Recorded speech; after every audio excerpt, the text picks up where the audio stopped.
Hi சுட்டீஸ், எல்லாரும் எப்படி இருக்கீங்க? இன்னைக்கு ஒரு கதை பார்க்கலாம். தர்மம் தலையை மட்டும் அல்ல, ஒரு நாட்டையே காப்பாற்றும். 1892ஆம் ஆண்டு அமெரிக்காவில் உள்ள ஸ்டான்போர்ட் பல்கலைக்கழகத்தில் படிக்கிற மாணவன் ஒரு பையன். அவனுக்கு உற்றார் உறவினர் யாருமே இல்லை. தன்னோட படிப்பிற்கான கட்டணத்தை கட்ட கூட அவனுக்கு வசதி இல்லை.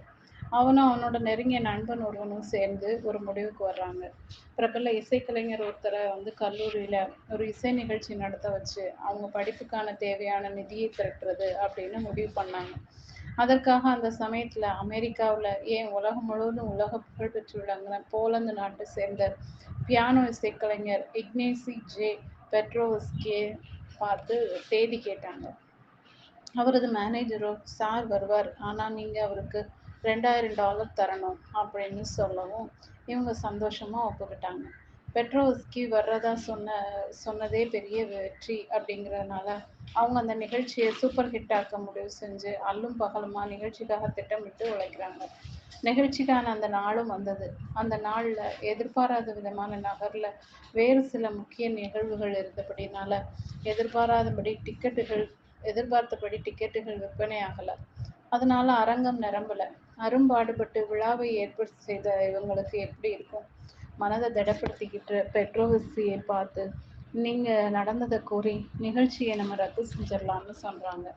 ஆனால் பெட்ரோவஸ்கி மறுத்து விட்டுறார்.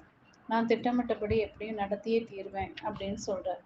ஒரு வழியாக நிகழ்ச்சி நடந்து முடிஞ்ச பின்னர் அவரை சந்திக்கும் மாணவர்கள் அவர்கிட்ட $1200 கொடுத்து, இதுதான் மொத்தம் வசூலான தொகை, மீதியுள்ள தொகைக்கு நாங்கள் பின் தேதியிட்டு ஒரு செக்கு கொடுத்துட்றோம், கூடிய சீக்கிரம் அந்த கணக்கில் பணம் செலுத்திடுறோம், பெரிய மனதோட வாங்கி கொள்ளுங்க அப்படின்னு கூறி ரொம்ப கெஞ்சி அவர்கிட்ட பணத்தையும் காசோலையும் கொடுக்க, அதை வாங்கி காசோலையை கிழித்து போடும் பெட்ரோவிஸ்கி அவர்கள் கொடுத்த தொகையை அவங்கக்கிட்டேயே திரும்ப கொடுத்து, நீங்கள் எனக்கு தர வேண்டிய கட்டணத்தை தர வேண்டாம், அதை தள்ளுபடி செய்கிறேன், இந்த பணத்தை வச்சுக்கிட்டு நீங்கள் உங்கள் படிப்புக்கான கட்டணத்தை கட்டுங்க அப்படின்னு சொன்னார்.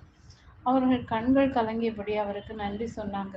நிகழ்ச்சி நடைபெறும் அரங்கிற்கு வாடகை கொடுக்க கூட வசதி இல்லாமல் அந்த மாணவர்கள் சிரமப்படுறதை பார்த்துட்டு பெட்ரோவிஸ்கி அந்த தொகையையும் இறுதியில் தானே செலுத்துகிறார். பெட்ரோவிஸ்கி மிகப்பெரிய செல்வந்தர். அவரை பொறுத்தவரை அதுதான் சாதாரண தொகை. ஆனால் அவருக்குள்ளே இருந்த மனிதாபிமானத்தை அந்த சம்பவம் உணர்த்திச்சு. ஆனால் பெட்ரோவிஸ்கி, நான் உதவாவிட்டா இவங்களுக்கு வேறு யார் உதவுவாங்க, இவங்களுக்கு உதவுவதால் நாம் ஒன்றும் குறைஞ்சு போக போகிறதில்ல அப்படின்னு நினச்சி அந்த உதவியை செஞ்சார். ஆண்டுகள் உருண்டோடுச்சு. பெட்ரோவிஸ்கி காலப்போக்கில் மேலும் புகழோட உச்சிக்கு போய் ஒரு கட்டத்தில் போலந்து நாட்டோட பிரதம மந்திரியாகவே ஆகிட்டார். மிக பெரும் தலைவராக விளங்கி நல்லாட்சியும் நடத்தி வந்தார். ஆனால் துரதிருஷ்டவசமாக முதல் உலகப் போர் துவங்கிய காலகட்டம் அது. போலந்து நாட்டோட போரின் பிடியில சிக்கி சின்னா பின்னமானது. போர் முடிவுக்கு வரும் தருவாயில மக்கள் அனைத்தையும் இழந்து வறுமையில உழன்றாங்க. எங்கும் பஞ்சம் தலை விரித்தாடுச்சு. இது 1918ல. எப்படி நிலைமையை சமாளிக்கிறது? பசியோடு இருக்கிற தன் லட்சக்கணக்கான மக்களுக்கு யார்கிட்ட போய் உதவி கேட்கறது? கலங்கி தவிக்கிறார் பெட்ரோவிஸ்கி. கடைசியில் அமெரிக்காவுக்கு ஆபத்து கால உதவிக்குழு அராவை அணுகிறார். அதன் தலைவராக இருந்தவர் ஹெர்பர்ட் ஹூவர் அப்படிங்கிறவர். பெட்ரோவிஸ்கி கேட்டுக்கொண்டதை எடுத்து அமெரிக்காவுக்கு உதவிக்கரம் போலந்து நீள அடுத்த சில நாட்களில் அமெரிக்காவிலிருந்து போலந்து நாட்டுக்கு ஆயிரக்கணக்கான டன் உணவு தானியங்கள் மற்றும் மளிகை பொருட்கள் அனுப்பப்பட்டுச்சு. அதன் மூலம் சுமார் 1.5 மில்லியன் போலந்து மக்கள் பசியாறினாங்க. ஒரு பேரழிவு மற்றும் பஞ்சத்திலிருந்து போலந்து மக்கள் தப்பினாங்க. பெட்ரோவிஸ்கி நிம்மதி பெருமூச்சு விட்டார். தான் கேட்ட உடனே தன் மக்களுக்கு உணவுப் பொருட்களை டன் கணக்கில் அனுப்பி அவங்கள பட்னி சாவிலிருந்து காப்பாற்றிய அமெரிக்காவின் ஆபத்து கால உதவிக்குழுவோட தலைவரை போய் பார்த்து நன்றி சொல்ல விரும்பினார். ஹெர்பர்ட் ஹூவரை நேரில் பார்த்து கண்கள் பணிக்க நன்றி தெரிவித்தார். நோ மிஸ்டர் பிரைம் மினிஸ்டர், நீங்கள் நன்றி சொல்லக்கூடாது. நீங்கள் செஞ்ச உதவியை தான் நான் உங்களுக்கு திருப்பி செஞ்சுருக்கேன். உங்களுக்கு நினைவு இருக்குதா? 25 வருஷத்துக்கு முன்னால் இங்கே கல்லூரி மாணவர்கள் இருக்கும் இருவருக்கு அவங்க ஃபீஸ் கட்ட உங்கள் நிகழ்ச்சியை இலவசமாக நடத்தி கொடுத்து உதவினீங்க அல்லவா? அந்த மாணவர்களில் ஒருவன் தான் நான் அப்படின்னு சொன்னார் ஹெர்பர்ட் ஹூவர்.